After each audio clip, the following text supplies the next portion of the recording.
Once again, thank you, George, for being with us this morning. And thank you, Lee.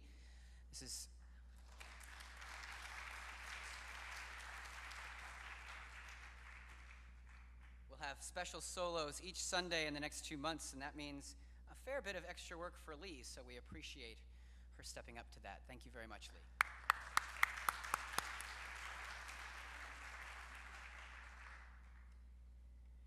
If you would, take with me a moment to center ourselves on the messages we have heard this morning in preparation for this sermon. Join me in a moment of silent reflection.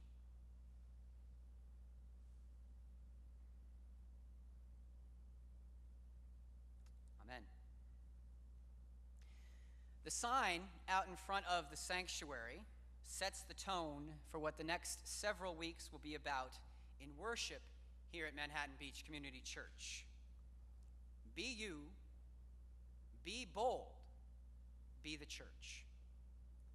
I must admit, I really like that sentiment, and it's not only because I chose the theme or I ordered the sign.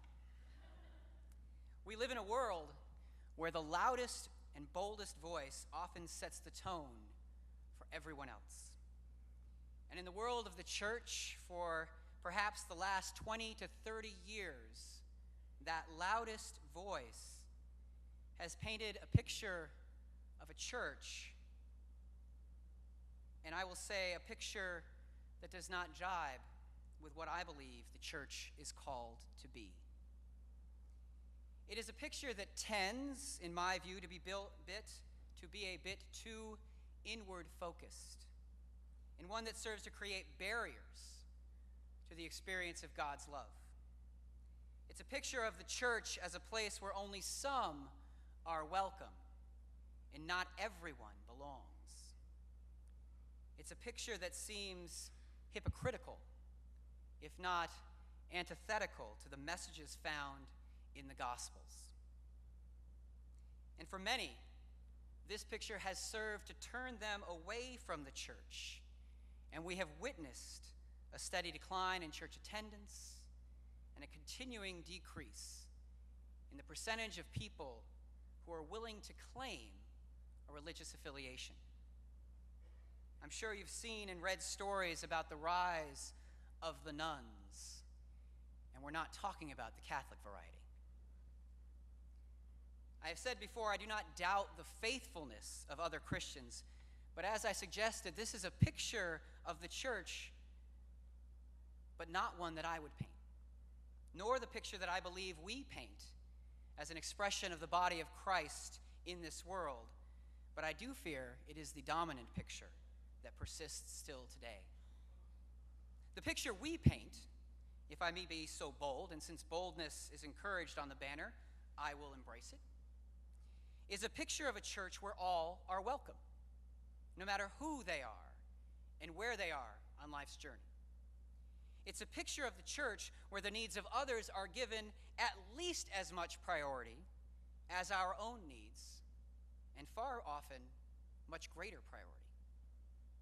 It's a picture of a church where being right is not the goal, but rather being willing to be part of an ongoing conversation that allows all of us to learn and to grow, including learning and growing with people from different faith traditions. It is a picture of a church that fights for the powerless, rejects racism, protects the environment, forgives often, cares for the poor, embraces diversity, and shares our earthly and spiritual resources.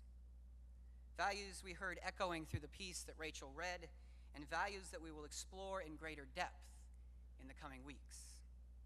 These are values we hold dear and that are motivated by our love for God, our love for the God who loved us first.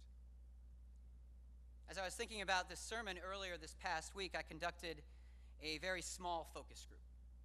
Okay, it was a focus group of one, and that one was my 5-year-old son. I was curious what he might say, so I asked him, how do we show our love for God? He looked very thoughtful And then he said, praying, singing, going to church. All good answers and perhaps predictable, coming from the son of two ministers. To be fair, I also watched him on a short video that was posted on Facebook this past week, and when asked what he likes about church, his enthusiastic one-word answer was donuts. Setting aside the donuts, I thought a bit about this question, his answers, and the litany of values we'll be exploring in the coming weeks. I think he is onto something, although I do not think that what we have represents an exhaustive list, but that's not really the point. Taken together, all of this paints a picture of church, and one that I believe differs from what is the dominant picture in our society. We live in a culture that has distanced itself from the church and from faith, and in large part, I believe, because of what has become the dominant picture I described. But simultaneously and ironically, perhaps, it is a culture that needs the church and the values that the church is called to embody as much or more than ever. Historically and traditionally, the church has offered a voice and example that countered the more self-centered and destructive forces in the broader culture, calling people into community when other forces serve to isolate, calling people into conversation when other forces create barriers to engagement, calling people to peace and understanding when other forces promote discord and violence, calling people to care for others when other forces encourage a me first, me only mentality. We look around and we see a rise in gun violence and other forms of violence as well. We see a rise in hate-based acts and language. We witness a growing disparity between rich and poor. We experience how greater and greater division is tearing us apart.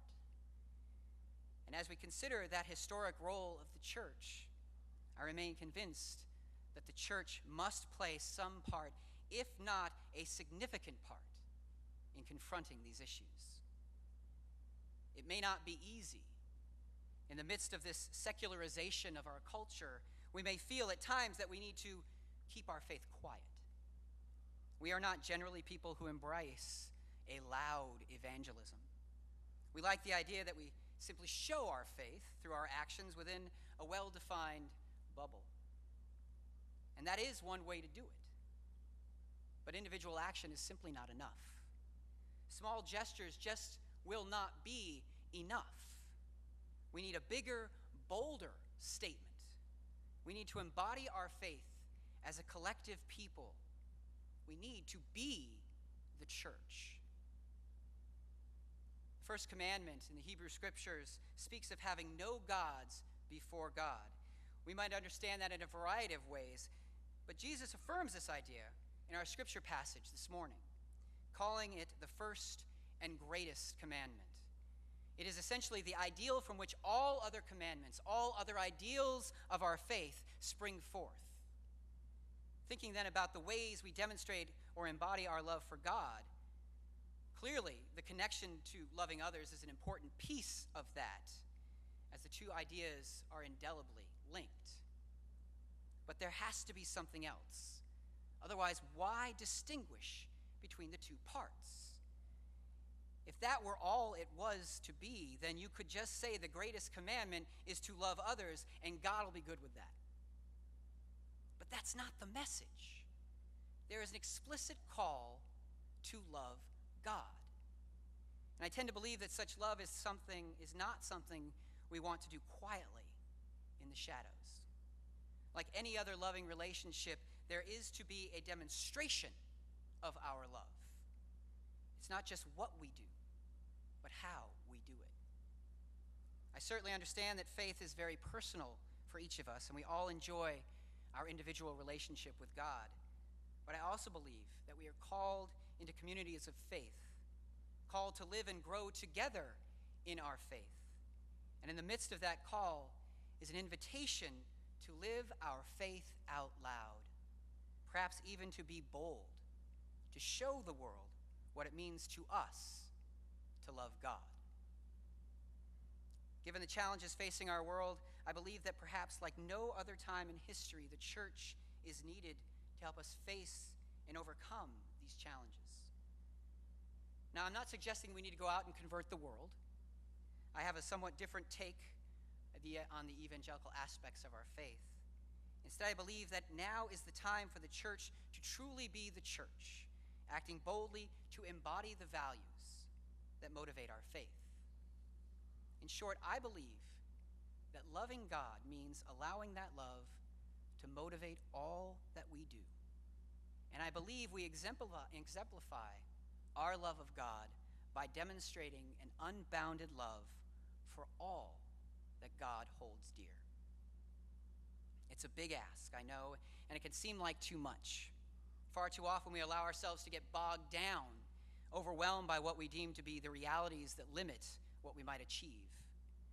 But should we boldly believe that we can do something more, we can make a real difference in the lives of those in our community and in our world, it may just open up a whole new reality. As the song just said, and the world becomes a fantasy, and you're more than you could ever be, because you're dreaming with your eyes wide open. And you know you can't go back again to the world that you were living in, because you're dreaming with your eyes wide open. So come alive. And my friends, when we have allowed ourselves to dream with our eyes wide open, we have witnessed the love of God present in our midst. I myself have seen how our love of God motivates us to care for those in this community when they are struggling. I have seen how the love of God motivates us to embrace our children, appreciating all that they bring and taking part in their faith formation. I have seen how the love of God motivates us to make decisions that demonstrate wise stewardship for our planet, to invest in alternate forms of energy. I have seen how the love of God motivates us to serve those in our community through tutoring and feeding and sheltering. I've seen how the love of God motivates us to be part of a worshiping community, worshiping God with our hearts and with our voices, even stepping out in new ways. All of this embodies how we love God, how we feel called to be the church in this time and in this place. And gathered together this morning with our eyes wide open, what more might we dream? As we love God by doing what we can to end the violence present in our communities and in our schools. As we love God by opening our eyes to see the need present in our community here and in the wider community, and taking on new ministries to meet those needs. As we love God by creating new opportunities for people of all ages to form a lifelong faith, and even inviting others to be a part of it. As we love God by embracing new ways of worshiping together, of fellowshipping together, of living together as a community of God's beloved people. All that we do is grounded in our history, in our traditions, to be sure.